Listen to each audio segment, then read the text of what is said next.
सबको लंबे और घने बाल चाहिए। Hairs is the second fastest structure in the growth potential. तो hair का structure बनाने में ज़्यादा energy, ज़्यादा nourishment की ज़रूरत है। So what can be the common causes of hair loss? जैसे कि stress ज़्यादा लेना, poor nourishment, genetic जो baldness काफ़ी लोगों में males में जल्दी आ रही है तो genetics का reason है। तो what is PRP versus GFC?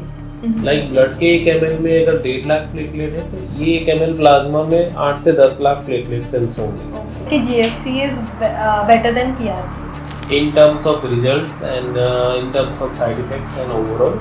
अपना हेयर ग्रोथ अच्छे से और भी बढ़ानी है तो what routine should I follow? See, I focus on 3 points. One is your diet, second is your sleep, and third is your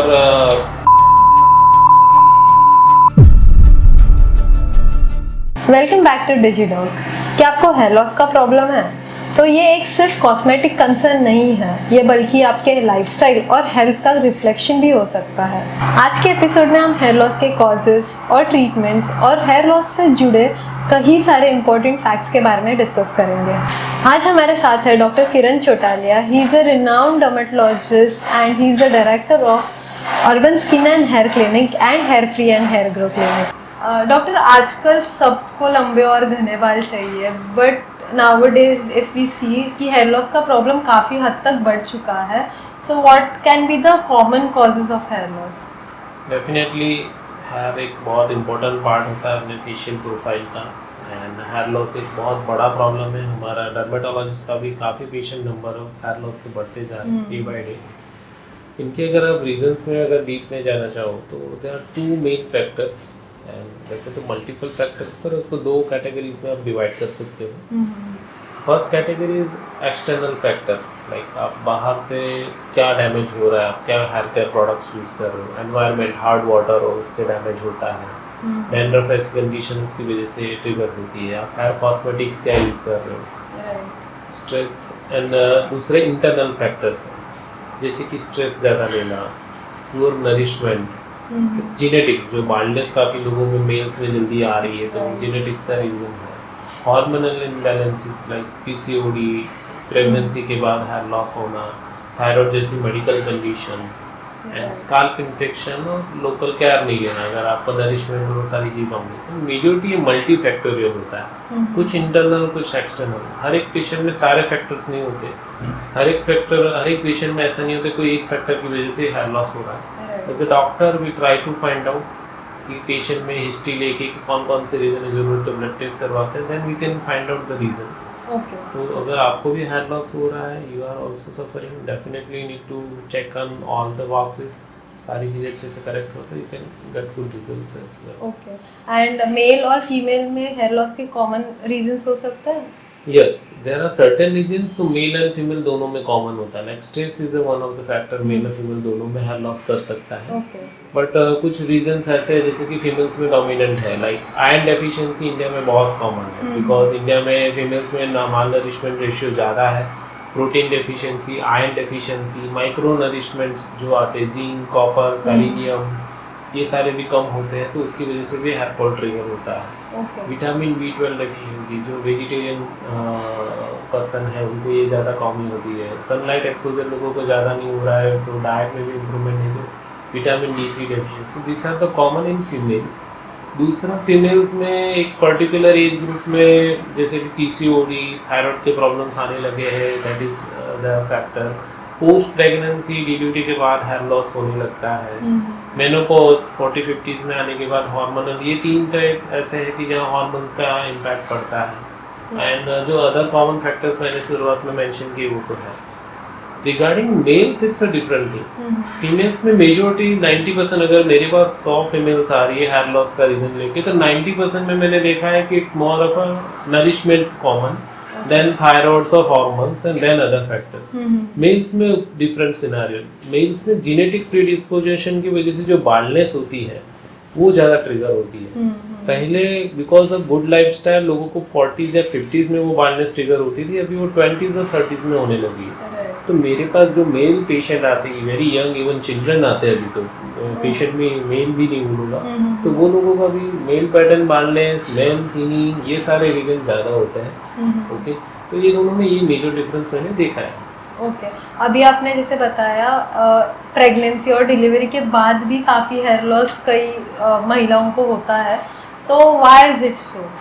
देखिए, प्रेगनेंसी में थोड़ा आपकी बॉडी में चेंजेस आता है, फीमेल्स में स्पेशली चेंजेस आते हैं, वेट गेन होता है, नरिशमेंट मोस्टली प्रेगनेंसी के टाइम थोड़ा पेशेंट रिलैक्स हो जाता है, थोड़ा आराम ज़्यादा करता है, डाइट इंप्रूव करता है, तो ड्यूरिंग प्रेगनेंसी हेयर ग्रोथ अच्छी होने लगती है। दूसरा जो पर्टिकुलर हार्मोन्स है जो हेयर ग्रोथ प्रमोट करते हैं ड्यूरिंग प्रेगनेंसी, वो अच्छी स्टेज में होते हैं, तो वो हेयर ग्रोथ प्रमोट करते हैं। पर जैसे ही डिलीवरी हो जाती है तो पूरी बॉडी में चेंजेस आते हैं, हॉर्मोन्स वापस हर मेंस्ट्रुअल साइकिल फॉलो करना चालू करेंगे, तो उसकी वजह से इम्पैक्ट आएगा। दूसरा वेट लॉस होगा तो उसके साथ फैट लॉस होगा, तो उसमें विटामिन के स्टोर डिप्लीट होंगे।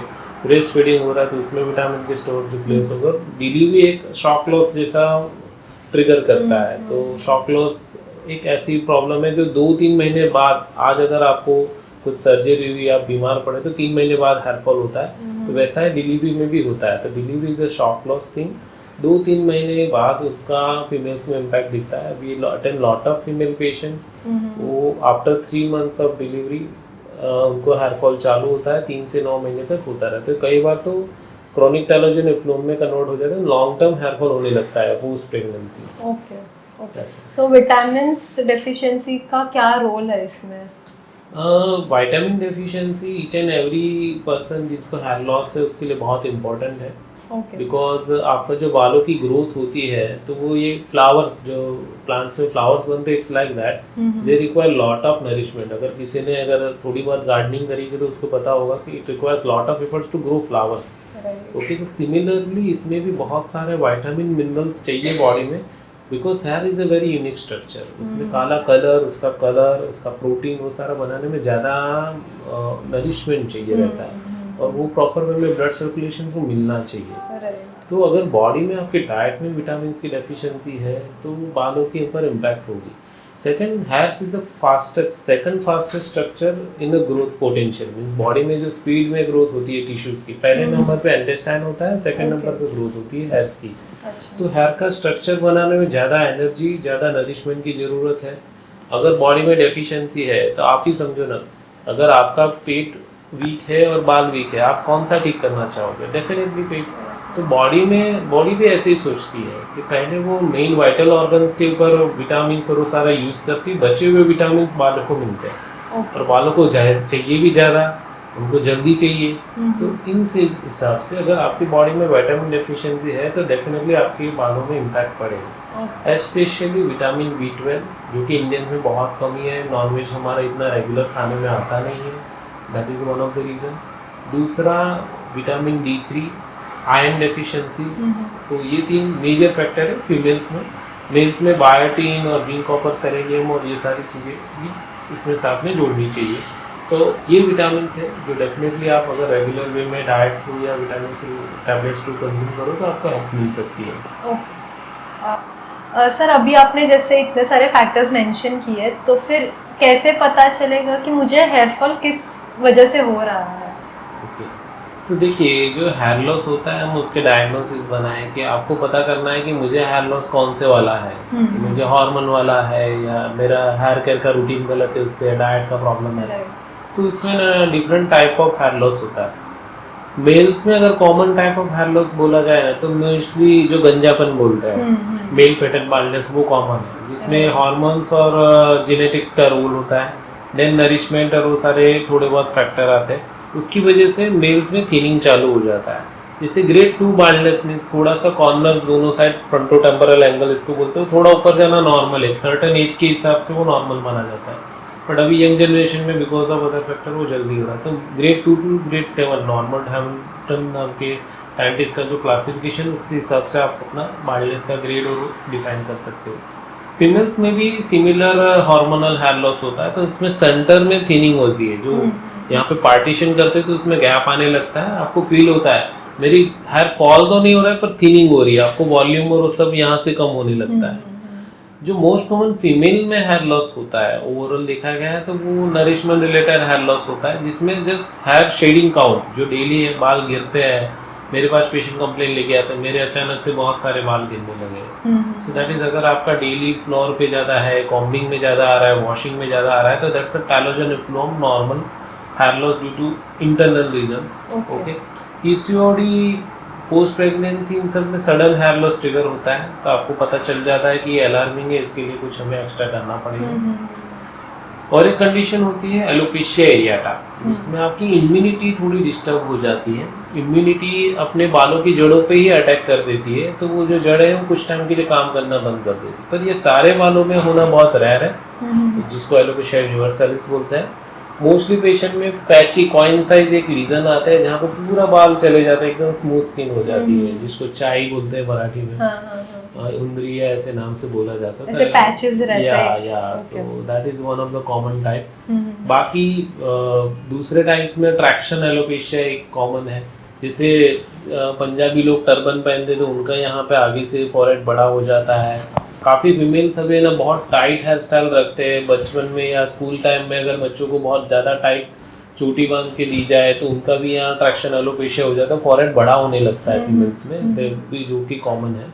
और लास्ट बट नॉट लीस्ट सिकाट्रिशियल और स्टारिंग एलोपेशिया, जलने और बटने, उसमें तो ऑब्वियस है कि बालों की जड़ें ही डैमेज हो जाएगी तो वहाँ ग्रोथ नहीं होगी। तो this are common types of hair loss and उसके हिसाब से हमें डायग्नोसिस करके उसका पर्टिकुलर रीजन पे हम काम कर सकते हैं, तो आपको रिजल्ट ज़्यादा अच्छे क्विक मिलेंगे, आप जो ट्रीटमेंट कर रहे हो उसकी वैल्यू मिलेगी और डेफिनेटली वो वर्क करेगा। Okay, and what are these treatments जिससे हम लोगों को सबसे फास्ट और इफेक्टिव रिजल्ट्स मिल सकते हैं? तो देखिए, अगर हेयर लॉस का ट्रीटमेंट करना है तो you should follow A holistic approach. एक तो आपकी प्रॉब्लम क्या है, हेयर फॉल का रीज़न क्या है, वो जानना जरूरी है। फर्स्ट आप डायग्नोसिस पे पहुंचो कि क्या प्रॉब्लम है, वो एक लिस्ट बनाओ कि मेरे ये प्रॉब्लम से हेयर लॉस हो सकता है, हर एक के ऊपर काम करो। लाइक नरिशमेंट में प्रॉब्लम से नरिशमेंट पे काम करो। आपका अगर एंड्रोजेनिक एलोपेशिया है तो ब्लड सर्कुलेशन बढ़ाने वाले मेडिसिन आपको यूज़ करने चाहिए जो डॉक्टर से आपको मिल सकते हैं। ज़्यादा लेवल का वायरनेस है तो आपको हेयर ट्रांसप्लांट करना पड़ेगा। सिकाट्रिशियल एलोपेशिया है तो हेयर ट्रांसप्लांट करना पड़ेगा। एलोपेशिया एरियाटा जैसे मैंने बताया तो उसमें पर्टिकुलर अलग ट्रीटमेंट होता है, मेडिसिन होती है जिससे क्रीम्स एंड लोशंस की एप्लीकेशन होती है। फिर कुछ लोग अभी पीआरपी और जीएफसी और ऐसे एडवांस ट्रीटमेंट भी करते हैं।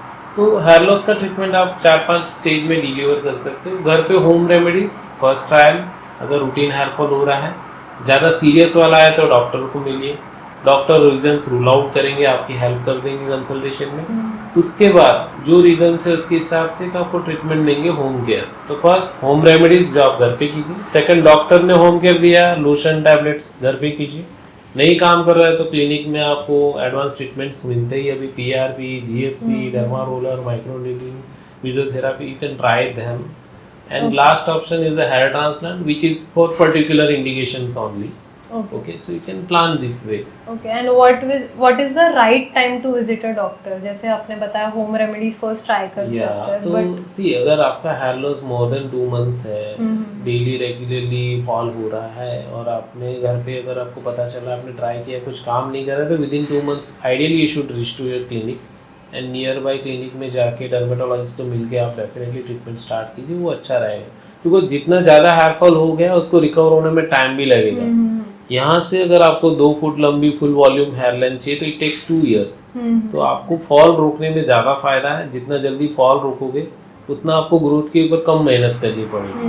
ओके, तो that is one part. Second, कई बार जैसे मेल पैटर्न हेयर लॉस है उसमें ज़्यादा लेट हो जाते तो हमें कई बार हेयर ट्रांसप्लांट सजेस्ट करना पड़ता है, फिर मेडिसिन से हमें फुल रिजल्ट नहीं मिलता, परसेंटेज में रिजल्ट मिलता है। So that is also another story. तो कोई यंग मेल है उसमें अभी भी पोटेंशियल है कि वो मेडिसिन से अच्छे से रिस्पॉन्ड कर सकता है। जैसे कोई 20-year-old बॉय अगर वो उसका थोड़ा बाल्डनेस या गंजापन है और उसमें हम ट्रीटमेंट देते हैं तो उसमें बहुत क्विकली और ज़्यादा रिजल्ट मिलते हैं। पर सेम लेवल का प्रॉब्लम अगर 40 years में चालू होता है और वहाँ पे रिजल्ट कम मिलते हैं, तो यंग एज में मेडिसिन ज़्यादा अच्छे से काम करती है। So my suggestion will be quickly go home remedies. आप बेसिक अगर हेयर लॉस के प्रॉब्लम है तो ट्राई कीजिए, आपको कोई इंटरनल मेजर प्रॉब्लम है तो बेटर है डॉक्टर से मिलके ही ट्रीटमेंट स्टार्ट कीजिए। आजकल यूथ जो है, काफ़ी लोग जो है हेयर लॉस के बाद में ऑनलाइन काफ़ी रिसर्च करता है और फिर कोई अच्छा प्रोडक्ट दिख जाता है रिव्यूज देख के, they purchase it directly without knowing the reasons of their hair fall, और फिर परचेस करने के बाद शायद उनको कम रिजल्ट आता है, या फिर how effective are those over the counter treatments for them? See definitely अभी सोशल मीडिया का ट्रेंड है, we are into new era actually, and काफ़ी सारा नॉलेज ऑलरेडी ऑनलाइन अवेलेबल है। बट एक आपको, जैसे आप साइकिल चलाना सीख रहे हो, कितना भी थियोरी कर लिए, जब तक आप प्रैक्टिकल नहीं करते आपको पता ही नहीं चलता। सिमिलरली काफ़ी लोग अभी ट्रायल कर रहे हैं, भाई शैम्पू खरीदा, ऑयल खरीदा, डर्मा रोलर खरीदा, घर पे ट्राई किया, पर मेरे पास अभी भी काफ़ी पेशेंट होते हैं या मेरे रिलेटिव्स होते हैं, भाई मैंने ऑयल खरीद लिया, अभी यूज़ कैसे करना है बताओ। तो वो प्रॉब्लम है। आप अगर कोई चीज़ को सही वे में यूज़ नहीं करोगे, then also it will not give you good results. So काफ़ी जगह है ऐसा मैंने देखा है, पेशेंट मेरे पास आते हैं कि सर मैंने ऑनलाइन टैबलेट खरीदा पर मुझे कुछ रिजल्ट नहीं आया। द रीज़न बिहाइंड इट, उसका ब्लड सर्कुलेशन का प्रॉब्लम होगा। वो टैबलेट खा रहा है, वो पेट में जा रहा है, इंटेस्टाइन में से ब्लड में पहुंच रहा है, पर ब्लड ही नहीं पहुंच रहा है। तो बॉडी में हेल्थ बढ़ा देगा, पर जहाँ हेल्थ बढ़ाने है वहाँ पे बढ़ेगा नहीं। तो डायरेक्ट बायोटीन या ऐसे टैबलेट्स खरीदना या डायरेक्ट परचेस करना कुछ काम के नहीं है।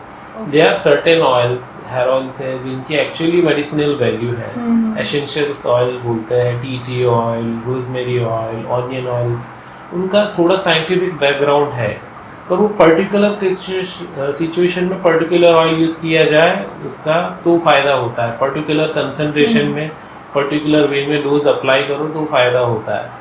तो डोंट ओनली बाय प्रोडक्ट, वो प्रोडक्ट का साइंस क्या है, वो उसमें जो मॉलिक्यूल या इंग्रेडिएंट है वो कितना वैल्यूएबल है, उससे आपके स्काल्प में क्या चेंज आने वाला है, वो जानने के बाद आप अगर करोगे, उसको कितना टाइम देना है। कई टाइम मैंने ये भी देखा है, पेशेंट ने सही प्रोडक्ट खरीदा है पर यूज़ का टाइम है, ड्यूरेशन है वो ले लिया। जैसे सिंपल है मिनॉक्सिडिल, इसका प्रूवन है कि 4 महीने बाद ही वो रिजल्ट में आपको चेंज आएगा, मीन्स ग्रोथ दिखना 4 महीने बाद चालू होगी। पहले 2 महीने में तो नेगेटिव इम्पैक्ट आएगा।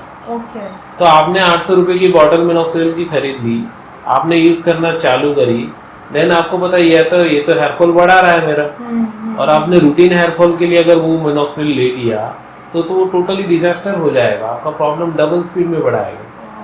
तो मिनॉक्सिडिल बहुत अच्छा मॉलिक्यूल है, वो मेल पैटर्न बांधलेस में 4 महीना रेगुलर यूज़ करने से, थोड़े बाल छोटे करके प्रॉपर में यूज़ किया जाए तो बहुत अच्छे रिजल्ट आते हैं। तो इट्स लाइक डबल एडेड स्वॉर्ड है ये सारी चीज़ें। अगर आप प्रॉपर वे में यूज़ करो डेफिनेटली अच्छे फ़ायदा होगा।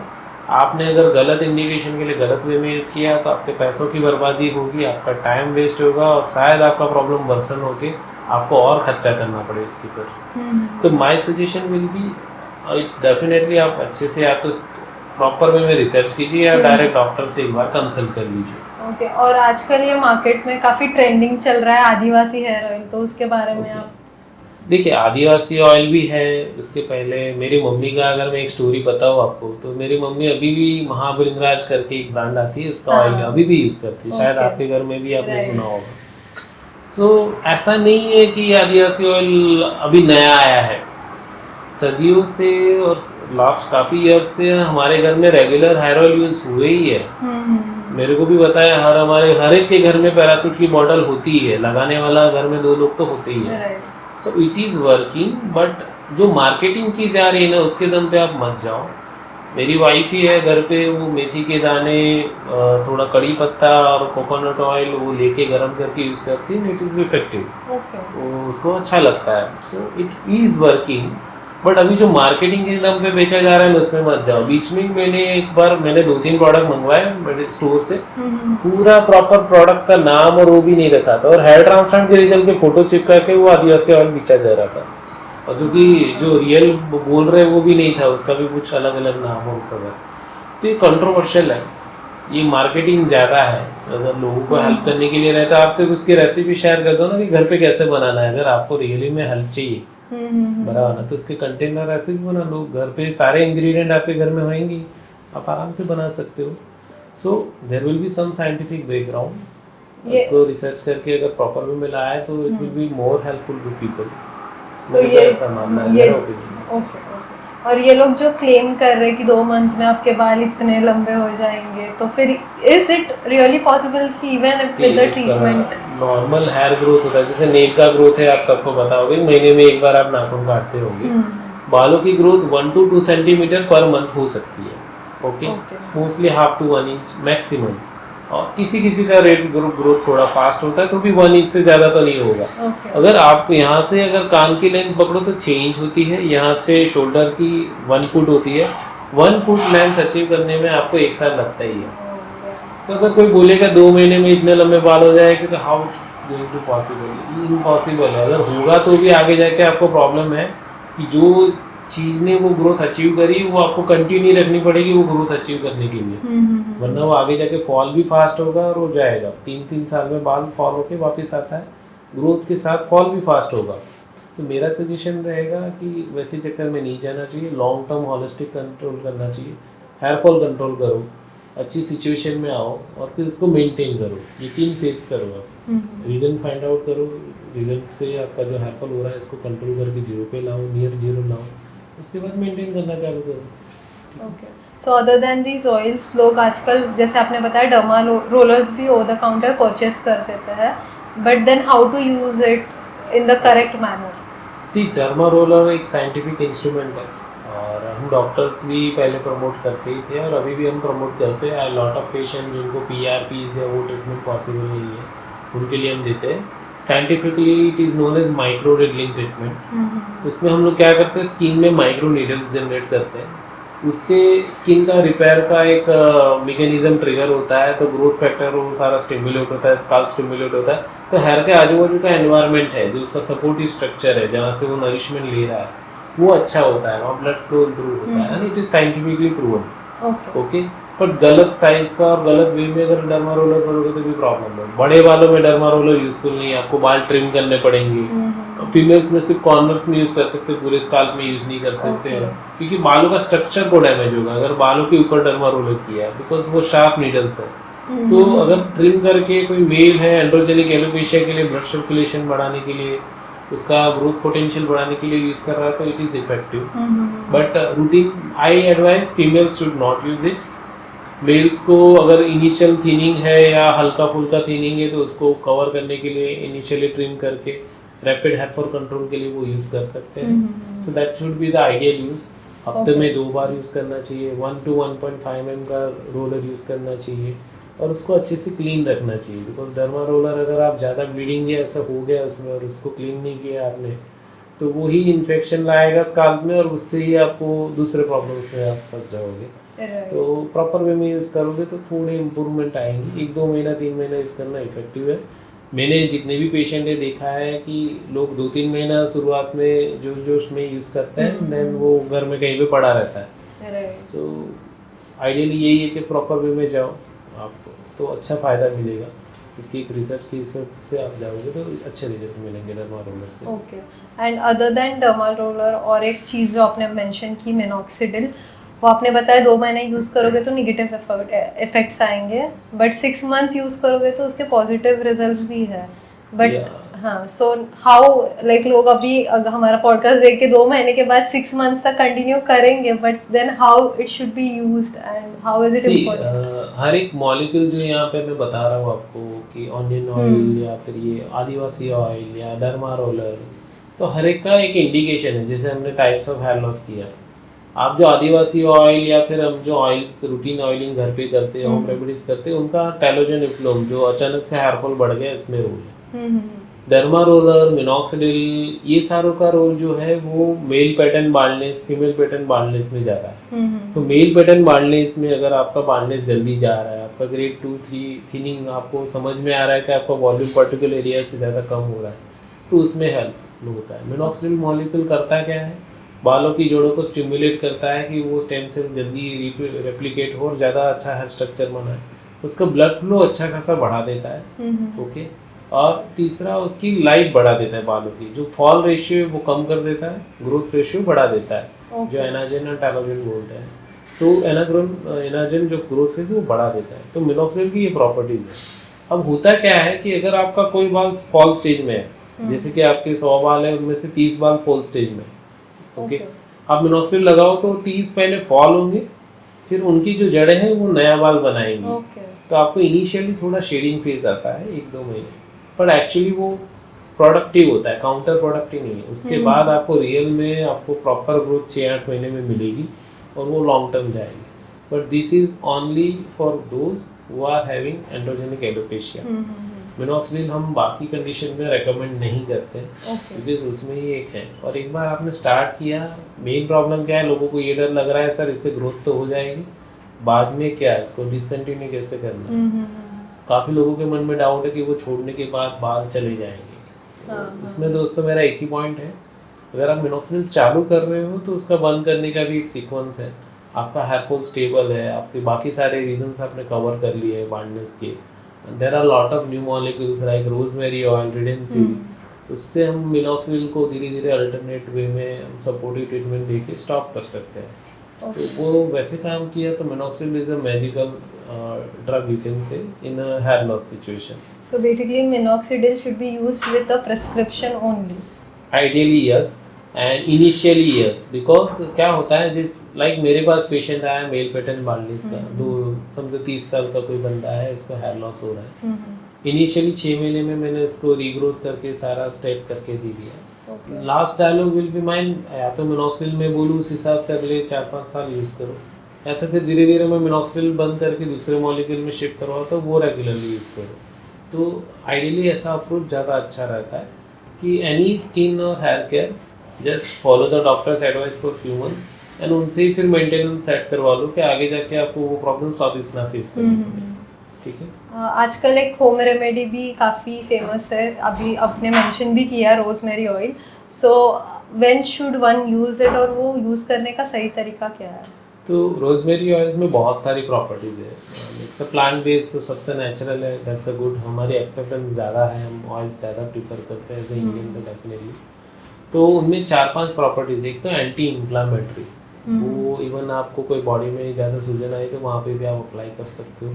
It's not only for hair loss. तो स्काल्प में भी ऐसा है कि बालों की जड़ों में जब सूजन आती है, जो कि बाल्डनेस में भी वन ऑफ द रीज़न है, तो सूजन को कम करने में वो हेल्पफुल रहता है। उसमें एंटीऑक्सीडेंट प्रॉपर्टी भी है, जैसे विटामिन सी और बाकी है वैसे, तो ये ऑक्सीडेटिव स्ट्रेस को भी वहाँ पे कम करता है।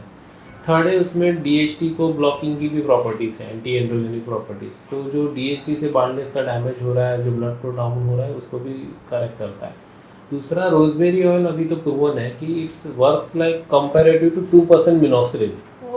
सो रोजमेरी ऑयल अगर कोई फीमेल को हेयर लॉस हो रहा है तो आई प्रिफर कि वो एज ए रेगुलर मेंटेनेंस घर में आगे जाके उनको मिनॉक्सिडिल यूज़ करना है तो रोजमेरी ऑयल प्रिफर कर सकते हैं। डेफिनेटली वो अच्छी कंसंट्रेशन में होना चाहिए और प्रॉपर क्वालिटी का होना चाहिए। हफ्ते में 3 बार रेगुलर रात को मसाज करेंगे तो डेफिनेटली उससे हेल्प मिलेगी। And one more property is anti fungal property. Like काफ़ी लोगों को डैंड्रफ का प्रॉब्लम रहता है तो उसमें भी रोजमेरी ऑयल हेल्पफुल रहता है। तो this are the good things about rosemary oil. The bad thing अभी इतने मार्केट में आ रहे हैं तो सिलेक्ट करना, फिगर आउट करना, और वो ड्रग के अंडर में नहीं आता है तो क्वालिटी चेक करना बहुत मुश्किल है।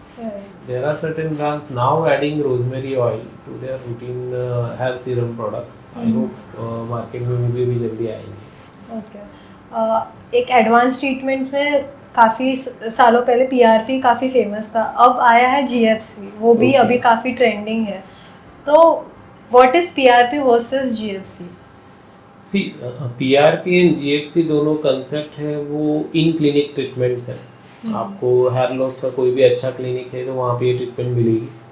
पीआरपी और जीएफसी में आपके जो ब्लड होता है, आपका खुद का ब्लड, उनमें से एक मेडिसिन हम बनाते हैं, प्लाज्मा थेरापी, आपने भी सुना होगा। It's concept of A plasma therapy. पर इसमें जो हम ब्लड में से प्लाज्मा बनाते हैं उसमें प्लेटलेट नाम के सेल्स नॉर्मल ब्लड से ज़्यादा होते हैं। लाइक ब्लड के 1 ml में अगर 1.5 लाख प्लेटलेट है तो ये 1 ml प्लाज्मा में 8 से 10 लाख प्लेटलेट सेल्स होंगे। तो जो रियल पावर है इसमें प्लेटलेट रिच प्लाज्मा या जीएफसी, उसमें वो प्लेटलेट सेल्स की है। नाउ डिफरेंस बिटवीन, मैंने पीआरपी तो समझा दिया कि प्लाज्मा जिसमें प्लेटलेट है, तो जीएफसी कैसे डिफरेंस है? तो जीएफसी में क्या होता है, it's a growth factor concentrate, जो ग्रोथ के फैक्टर है उसका कंसेंट्रेट। कौन से ग्रोथ फैक्टर? Hair related. तो हेयर रिलेटेड ग्रोथ फैक्टर का कंसेंट्रेट है उसमें। अब ये ग्रोथ फैक्टर आए कहाँ से? वो जो प्लेटलेट सेल्स है ना उसके अंदर वो रहता है। ओके। तो जीएफसी में क्या करते हैं, प्लेटलेट सेल्स को ब्रेक डाउन नहीं करना रहता है, प्लेटलेट सेल ब्रेक डाउन होते हैं, फिर जीएफसी एक्टिवेट होते हैं और फिर वो हेयर्स के जड़ों में काम करते हैं। ये लंबी प्रोसेस है। आप प्लेटलेट कलेक्ट करो, प्लाज्मा पीआरपी प्लाज्मा कलेक्ट करो ब्लड में से, सेंट्रीफ्यूज करके करो, फिर यहाँ लगाओ, फिर प्लेटलेट एक्टिवेट होंगे, वो बस्ट आउट होंगे, ग्रोथ फैक्टर रिलीज होंगे, then it will work. GFC it's like अपना एक्सप्रेस है ना, एक्सप्रेस वे उसके जैसा है। आपको कहीं पे टोल पे रुकना नहीं पड़ेगा, एक बार स्टार्ट किया तो डायरेक्टली वो एक्टिवेट हो जाएगा। It's like that. तो वो आपकी ग्रोथ फैक्टर डायरेक्टली रिलीज कर देता है। दूसरा, उसमें वाइट सेल रेड सेल्स थोड़े कम होते हैं, तो इम्प्योरिटीज कम होती है, तो रिजल्ट आपको ज़्यादा अच्छे से मिलता है, इफेक्टिवनेस बढ़ती है कंपेयर टू पीआरपी। दूसरा, पेन थोड़ा कम होता है बिकॉज इम्प्योरिटीज कम है, तो कम सेशन में हम थोड़ा ज़्यादा रिजल्ट जनरेट कर पाते हैं। तो in my clinic I see whatever the products and protocols I am using, मैं अगर 4 या 5 पीआरपी करता हूँ तो मुझे 3 जीएफसी में उतना रिजल्ट मुझे मिलता है। मोस्टली 1 मंथ के गैप में साइकिल्स होती है। एंड द नेगेटिव पॉइंट है जीएफसी का, इसकी टेक्नोलॉजी अभी भी कॉस्टली है, तो वो थोड़ा प्राइस में ज़्यादा जाता है। तो इक्विवेलेंट ओवरऑल प्राइस वाइज दोनों सेम जाते हैं, पीआरपी में ज़्यादा सेशंस लगेंगे, जीएफसी में कम सेशंस लगेंगे। ओके, सो ऐसा कहना सही है कि GFC is better than PRP? या GFC is better than PRP in terms of results and in terms of side effects and overall, but PRP भी खराब नहीं है बराबर। अगर कुछ पेशेंट को सिर्फ 2-3 सेशन की ज़रूरत है, हमें लग रहा है सिर्फ हेयर फॉल कंट्रोल ही हमारा गोल है, लाइक कोरोना के बाद काफ़ी पेशेंट हमारे पास आ रहे थे, अचानक से हेयर लॉस बढ़ गया, 2 महीने पहले डेंगू और चिकनगुनिया के बाद भी अभी पेशेंट आ रहा है, हेयर फॉल बढ़ गया। तो इन दैट सिनारियो हम पीआरपी ज़्यादा यूज़ करते हैं, 2-3 सेशन में रिजल्ट ला देते हैं। GFC is for long term, जिनका मेल पैटर्न बांधने से बहुत ज़्यादा थिनिंग होगी, तब हम जीएफसी ज़्यादा प्रमोट करते हैं कि हमें हेयर ग्रोथ ज़्यादा बूस्ट करनी है तब। ऐसा। और PRP is said to be painful, क्या जीएफसी भी पेनफुल है? दोनों पेनफुल है। कोई अगर आपको बोल रहा है कि ये पेनलेस ट्रीटमेंट है तो टोटली गलत है। इसमें हम थोड़ा टॉपिकल एनेस्थीसिया या लोकल एनेस्थीसिया यूज़ करके दे तो ज़्यादा अच्छा रहता है। मोस्टली हम मेजॉरिटी डॉक्टर एनेस्थीसिया प्रिफर करते हैं कि यहाँ थोड़ा बोल दे देते हैं, देन फिर यहाँ पे माइक्रो सिरिंजेस से इंजेक्ट करते हैं। एकदम पतली सिरिंज होती है जो कोरोना वैक्सीन में दी, उससे भी पतली, जो ज़्यादा पेन नहीं करती, तो माइक्रो इंजेक्शन दिए जाते हैं स्कैल्प के हर 1 सेंटीमीटर में, जहाँ पे हेयर लॉस का इशू है। हाँ, थोड़ा पेनफुल है 2 मिनट के लिए, बट जो आपको हेयर लॉस हो रहा है और उसकी वजह से जो अंदर पेन हो रहा है ना, उससे तो कम पेनफुल है और इसके रिजल्ट ज़्यादा लॉन्ग लास्टिंग है। तो हम लोग, ऐसा है कि कई बार मेडिकल मैनेजमेंट जो आपको घर पे दिया है वो फेल होता है, then we use this injectable treatment जिसमें मेजोथेरेपी, पीआरपी, जीएफसी सब शामिल। ओके सर, तो आजकल मार्केट में काफ़ी हेयर लॉस कंट्रोल शैम्पूज मिल रहे हैं, उसका क्या रोल है, क्या इफेक्टिवनेस है और वो सही में यूज़ करना चाहिए? एक थोड़ी इंटरेस्टिंग बात करना चाहूँगा इसमें। मैं पहले टीवी देखता था, अभी तो हम आप कोई टीवी नहीं देखते, सोशल मीडिया ही देखते, तो उसमें मैं देखता था 10 से 12 ऐड आती है जब भी ब्रेक आता है। आउट ऑफ 10 मैंने देखी है 3 से 7 एड्स है ना स्किन, फेस की, क्रीम्स और ओसर, और हेयर के लिए 3-4 शैम्पू की ऐड होती थी अलग अलग ब्रांड की। तो शैम्पूज का मार्केट बहुत बड़ा है, हर एक शैम्पू क्लेम करता है 7 दिन में, 15 दिन में काले घने लंबे बाल हो जाएंगे। तो दोस्तों, एक तो शैम्पू का काम है हेयर वॉश करना, हेयर से ज़्यादा स्काल्प को, जो स्किन है उसको वॉश करना। उसमें ऑयल, डर्ट एंड बैक्टीरियाज इन सब सारा जमा होता है, वहाँ पे डस्ट पार्टिकल सबसाइड होते हैं, डेड स्किन बनती है, तो उसको क्लीन करने के लिए शैम्पू यूज़ होता है। काफ़ी लोग अभी भी पुराना साबुन यूज़ करते हैं हेयर लॉस के लिए, many a male patient do, but साबुन का कंपोजिशन स्काल्प के लिए अच्छा नहीं, इसीलिए शैम्पू यूज़ किया जाता है। अपना संस्कृत में भी चंपू वर्ड है, तो पहले से ही अपना तो ट्रेंड है, तो शैम्पू की डेफिनेटली इम्पोर्टेंस है, पर ये जो क्लेम किए जाते हैं वो गलत है। शैम्पू का काम स्काल्प को क्लीन रखना है, तो daily regular as a hygiene maintenance के लिए वो जरूरी है। जैसे आपके दांत क्लीन रखते हैं आप टूथपेस्ट से या उससे, सिमिलरली शैम्पू भी वही काम करता है। ओके, अगर आपका दांत का प्रॉब्लम है तो वो शैम्पू या टूथपेस्ट से क्लीन नहीं होने वाला, उसके लिए डेंटिस्ट लगेगा या ट्रीटमेंट लगेगा। सिमिलरली अगर आपको ज़्यादा सीरियस वाला हेयर लॉस है, मेल पैटर्न हेयर लॉस है या दूसरे कोई रीज़न से नरिशमेंट डेफिशिएंसी, वो शैम्पू कैसे कवर करेगा, आप ही समझोगे। आपको नरिशमेंट डेफिशिएंसी शैम्पू कैसे काम करेगा? तो कुछ शैम्पूज है like anti fungal dandruff shampoos, जो एंटी डैंड्रफ शैम्पूज होते हैं, कीटोकोनाजोल, सेलेनियम सल्फाइड, वो पर्टिकुलरली मेडिकल ग्रेड के होते हैं। आप ओटीसी भी ले सकते हो, उसका 2-3 महीना रेगुलर यूज करो तो डैंड्रफ कम हो जाता है। फिर oil controlling shampoo salicylic base आते हैं, तो वो हेल्पफुल कर सकते हैं। आजकल मैंने और एक चीज़ देखी हुई कि काफ़ी लोगों पे भी ड्राइनेस एंड फ्रिजीनेस की प्रॉब्लम है, तो वो भी एक बड़ा है। उसमें सल्फेट फ्री शैम्पूज की रेंज रेकमेंड की जाती है, तो वो कुछ अच्छे इनिशिएटिव्स हैं जैसे कि सल्फेट फ्री शैम्पूज। ये सल्फेट फ्री आजकल मार्केट में भी काफ़ी कॉमनली सुना जाता है, तो फिर हाउ इफेक्टिव है और उसके पीछे का लॉजिक क्या है?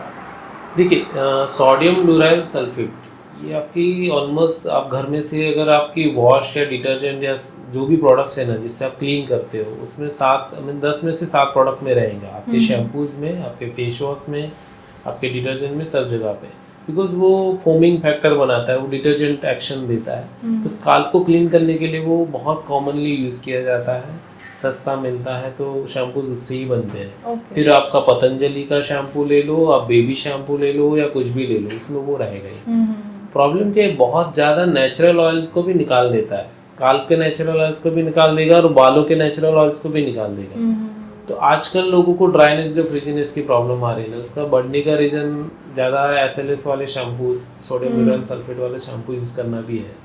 तो अगर आप सल्फेट बेस्ड शैम्पू यूज़ कर रहे हो तो मेरा सजेशन रहेगा थोड़ा प्री कंडीशनिंग करके यूज़ कीजिए। रात को ऑयल लगा लीजिए बालों में, specially length, lower length part में जहाँ ज़्यादा डैमेज होता है। मेल्स है तो हल्का सा ऑयल लगा लें and then start washing the scalp, not the hairs. Hairs अपने आप धीरे धीरे वॉश हो जाता है। तो दैट वे आप यूज़ करिए। सल्फेट फ्री शैम्पू रेंज अच्छी है। जिनको ड्राइनेस फ्रिजीनेस का प्रॉब्लम है बालों का, बालों की लेंथ में आपको करेक्शन करना है, तो shampoos and conditioner are the only thing that can help you. Okay, और one more thing, what is the correct way to use shampoos? See, correct ways to use shampoo in male and female is different. Correct dose और duration, frequency, कब कब wash करना है वो भी important है। सबसे पहला तो शैम्पू डायरेक्ट मत लगाइए, मेल्स और फीमेल्स बोथ। शैम्पू को या थोड़ा पानी में डाइल्यूट करके अगर आप डालोगे ना तो अच्छा रहेगा। बालों को अच्छे से गीला कीजिए, थोड़ा पानी से अच्छे से वॉश कीजिए स्काल्प को, थोड़ा बहुत मैल निकल जाएगा उससे ही। उसके बाद शैम्पू हल्का हल्का लगाइए, शैम्पू वाला पानी, फीमेल्स को एक्चुअली डाइल्यूटेड शैम्पू लगाना है, स्काल्प में लगाना है, फिंगर से 2-4 मिनट ऐसे रब करके रख लेना है एंड देन ठंडे पानी से अच्छे से वॉश करना है। तो ठंडे पानी के साथ अगर लास्ट में ऐसे वॉश किया तो मेजोरिटी जो स्काल्प है अच्छे से क्लीन हो जाएगा। लोअर लेंथ को आपको शैम्पू से घिसना या शैम्पू फोम से रब करने की कोई ज़रूरत नहीं है, अदरवाइज उसका नेचुरल ऑयल निकल जाएंगे, हेयर फाइबर्स वीक हो जाएंगे, फिर आपको स्प्लिट एंड, ड्राइनेस, फ्रिजीनेस, फिर प्रॉब्लम आएगी। फिर आप स्ट्रेटनिंग, केराटिन और कहीं पे चले जाओगे, खर्चे बढ़ते जाएंगे और आपको बालों में फिर भी फ़ायदा नहीं मिलेगा। So this are my points. Regarding frequency of use, females को 2 से 3 बार करना चाहिए। अगर कोई स्पोर्ट्स में एक्टिव फीमेल है, पसीना ज़्यादा आ रहा है तो डेली भी कर सकते हैं with a mild shampoos, pH balance shampoos. Males को हफ्ते में 3 बार मिनिमम करना चाहिए as per my recommendation, mild shampoos. अगर डेली आप जिम या एक्टिविटीज़ में बिजी हो, आप डेली ट्रैवलिंग ज़्यादा कर रहे हो, आउटफुल में, तो डेली भी आप माइल्ड शैम्पू से वॉश कर सकते हो। In that scenario apply some coconut oil और nourishing oils on your scalp at least. Okay, और ये जो ड्राइनेस के इश्यूज आजकल हो रहे हैं, तो फिर हेयर मास्क भी अवेलेबल है आजकल, तो फिर is it that much effective? So there are lot of different type of hair mask available. अभी तो कंपनीज ने भी hair conditioning, deep conditioning mask बनाया है और आप घर पे भी बना सकते हो। मेरे ख्याल से घर पे बना के ट्राई करना ज़्यादा अच्छा है। हर कंडीशन वाइज अलग आप हेयर मास्क यूज़ कर सकते हो। आई हैव वन बुक, मैं आपके साथ शेयर करता हूँ, आप ऑडियंस को भी शेयर कर सकते हो। इसमें कुछ हेयर मास्क के बारे में बात की गई है। तो योगर्ट है बराबर नाम, फिर आपका एग योक है, third is aloe vera, fourth is coconut oil obviously. तो this are the main ingredients of that hair mask. उसका हर एक का पोटेंशियल है, आप पोटेंशियल वाइज वो हेयर मास्क यूज़ करोगे तो फ़ायदा होगा। 7 या 15 दिन में एक बार हेयर मास्क कर रहे हो, आपके पास टाइम मिल रहा है, इट्स अ गुड थिंग। कुछ टाइम के लिए रखना है एंड देन प्रॉपर वे में एक नॉर्मल शैम्पू से वॉश करना है। It definitely going to be some helpful. It's better than the other home remedies that I can tell you. Is it good to do DIY hair mask या फिर आजकल parlours में spa hair spa रहता है? पैसा है तो मेरा सजेशन रहेगा पार्लर में जा सकते हो। सिर्फ parlour is more of a pampering, ऐसे is pampering more than your actual, आपको फायदा कम मिलता है और लॉन्ग टर्म सस्टेनेबल फायदा नहीं होता। शॉर्ट टर्म आप लॉन्ग टर्म के लिए जा रहे हो कि आप अपनी पर्सनल हेल्थ, आपकी हेयर की हेल्थ अच्छी करना चाहते हो, तो दैट्स मीन्स कि आप या तो प्रॉपर एक्सपर्ट जो डर्मेटोलॉजिस्ट है उनसे आप करेक्ट करवाओ, या तो फिर आप घर पे होम रेमेडीज जो एक्चुअली में वर्क करते हैं और आपने ट्राई किया और आपको इसमें बेनिफिशियल रिजल्ट मिल रहा है वो कीजिए। क्योंकि घर पे जो इंग्रेडिएंट आते हैं ना वो डेफिनेटली अच्छी क्वालिटी के आते हैं। वहाँ पे जो मिलता है हमें क्या मिलता है हमें नहीं पता, कंपनीज क्या डालती है हमें पता नहीं। वही बात तो जो अभी जो कंपनियां आ रही है वो क्लेम कुछ करती है और दिखाती कुछ है, होता कुछ है उसमें। ओके। और अगर सपोज समवन लाइक मी जिसको हेयर फॉल की इतना प्रॉब्लम है नहीं, बट अगर मुझे रूटीन अच्छा रखना है, हेयर ग्रोथ अच्छे से और भी बढ़ानी है, तो what routine should I follow? See, I focus on 3 points. One is your diet, second is your sleep, and third is your proper hair care routine. Diet definitely बहुत क्रूशियल है, उसके बिना बाल बनेगा ही नहीं। बालों का ब्लड सर्कुलेशन बढ़ाने के लिए आपका हेयर केयर रूटीन अच्छा कीजिए। अगर ब्लड फ्लो कम लग रहा है कि थिनिंग हो रही है तो रोजमेरी ऑयल या मिनॉक्सिल या ऐसे कुछ मॉलिक्यूल्स की आप हेयर रेगुलर ले सकते हैं। रूटीन हेयर ऑयल भी चलेंगे अगर आपको नॉर्मल हेयर के लिए चाहिए। शैम्पूज अपनी बात हुई कि पैराबेन फ्री और अच्छे सल्फेट फ्री शैम्पूज की रेंज आप यूज़ कर सकते हैं, कंडीशनिंग कर सकते हैं। And third is the sleep. Sleep is also very important part. आजकल बहुत लोगों को स्ट्रेस होता है, PCOD, हार्मोनल इश्यूज होते हैं, उसका वन ऑफ द रीज़न कि स्लीप पूरी नहीं होना भी होता है। Because sleep is the time our body repairs. अगर hair growth is fastest while sleeping at night, उसके REM sleep, proper sound sleep होती है जो कि 6-8 घंटे की होती है, तो it is definitely going to be helpful. तो मेरा सजेशन रहेगा एक proper diet and proper sleep और उसके साथ प्रॉपर हेयर केयर रूटीन, ये 3 चीज़ें आपने कर ली, it's more than enough. So अभी मेंशन करा आपने proper diet, so what is that proper diet to be followed? For hairs and for our body both, simple अगर मैं डाइट प्लान सजेस्ट करूँ तो आपकी बॉडी का जो वेट है, आप समझो 60 kg वेट है, तो 60 ग्राम ऑफ प्रोटीन डेली जाना चाहिए। So it covers your hairs as well. Mostly जो प्लांट बेस्ड प्रोटीन होता है या नॉन वेज में आप बॉयल्ड एग्स चिकन लेते हो, so which is easy to our body can easily digest those food and वो इजीली अवेलेबल होता है, उसमें प्रॉपर एमिनो एसिड्स और मिल जाता है। Second, we require fat and energy in everything, तो आप ड्राई फ्रूट्स खा सकते हो, काला खजूर जिस रिच इन आयरन, तो आयरन के लिए अगर आयरन डेफिशिएंसी है आपको तो काला खजूर खाइए, पालक, दाड़िम, पोमोग्रेनेट, वो सारी चीज़ें खाइए। अपना पुराना एक फूड हैबिट है चिक्की, जो सिंगदाने और चने की बनती थी, फिर काले तिल की बनती थी और ड्राई फ्रूट्स की बनती है। तो as per your budget in तीनों, ये तीनों बालों में हेल्पफुल रहेगी। और वो काले गुड़ की अगर चिक्की रहेगी तो उसमें आयरन भी ज़्यादा मिलेगा आपको। So this is the super food for your hair growth if you want. Protein intake morning में आई फॉलो, मॉर्निंग में 1 ग्लास दूध या 1 केला खाना है, बॉइल्ड 2 एग खाने हैं और थोड़े ड्राई फ्रूट्स जो रात को भिगो के रखे वो खाने हैं, like almonds and raisins you can take. This are the basic foods. जिनको मेल या फीमेल पैटर्न बांधने से, थिनिंग है, PCOD है, उनको फ्लैक्स सीड्स, पंकिंग सीड्स ज़्यादा हेल्पफुल हो सकते हैं, उनमें DHT ब्लॉकिंग प्रॉपर्टीज़ है। सो ये दोनों चीज़ें उनको हेल्पफुल हो सकती है। तो this are the basic thing. Don't underestimate the water part, because dehydration is can also one of the major factor. Scalp dehydrated रहेगा, ब्लड फ्लो डेफिनेटली कम होगा, स्काल्प डिहाइड्रेटेड होगा, ड्राइनेस, डैंड्रफ ये भी बढ़ेगा और डेफिनेटली हेयर ग्रोथ पे भी इम्पैक्ट पड़ेगा। सो डिहाइड्रेटेड होना भी गलत है, stay hydrated, that is the last point. आजकल सर काफ़ी बच्चों में अर्ली ग्रेइंग दिखाई दे रहा है, तो फिर व्हाई इज इट सो, इतने कम एज में ग्रेइंग ऑफ हेयर? देखिए लास्ट 10 साल में अपनी लाइफस्टाइल सबकी बहुत चेंज हुई। सारे बच्चे सोशल मीडिया पे भी एक्टिव हैं, नींद पूरी हो नहीं रही, जो पहले 8 या 10 घंटे सोते थे अभी 7 या 8 घंटे हम लोग सोने लगे हैं। स्ट्रेस बढ़ गया है, पॉल्यूशन बढ़ गया है, मेट्रो सिटीज़ में बहुत कॉमन हो गया है। And main ingredient is the diet. हम जो पहले एक एप्पल खाते थे उसमें जो नरिशमेंट वैल्यू मिलती थी, अभी वो 2 एप्पल खाने से भी नहीं मिल रही है। तो दैट डेफिनेटली चेंजेस। तो अभी भी हम लोग पहले भी एक apple, an apple a day की doctor away, Right now it should be 2 apples a day and doctor will be away. It's like that. Okay. तो वो एक प्रॉब्लम आया है, क्वालिटी ऑफ फूड में भी इशू आया है because of all this factor. और जो हमने डिस्कस किया सल्फेट एंड पैराबेन, तो उसका भी इम्पैक्ट पड़ता है, हार्ड वाटर है उसका इम्पैक्ट पड़ता है। इन सारी रीजन्स की वजह से सबकी एजिंग प्रोसेस फास्ट हो रही है टिश्यू। एंड जैसे कि मैंने बताया बाल सबसे फास्ट ग्रो करता है, उसके स्टेम सेल को बहुत एनर्जी और नरिशमेंट चाहिए। जो हेयर का कलर बनाने, मेलानिन कलर बनाने वाले स्टेम सेल है, उनको बहुत एनर्जी चाहिए काला कलर बनाने के लिए। वो जल्दी रिप्लेट होते हैं, ऑक्सीडेटिव स्ट्रेस में ज़्यादा इम्पैक्ट होते हैं। तो अगर विटामिन B12 डेफिशिएंसी जो बच्चों में आजकल कॉमन होने लगी है, vitamin D3 deficiency, iron deficiency, तो ये सारी डेफिशिएंसी की वजह से बच्चों में जल्दी ये हो रहा है। तो sleep and vitamins, this are the major factor. अच्छी स्लीप, अच्छा एक हेयर केयर रूटीन और एक विटामिन B12 या नरिशमेंट की अगर प्रॉपर वे में उनको फूड मिले तो डेफिनेटली वो रिवर्सेबल भी है। आप 100% रिवर्स नहीं कर सकते, बट अर्ली अभी जस्ट स्टार्ट हुआ है, within 6 month you are noticing, you can definitely reverse it.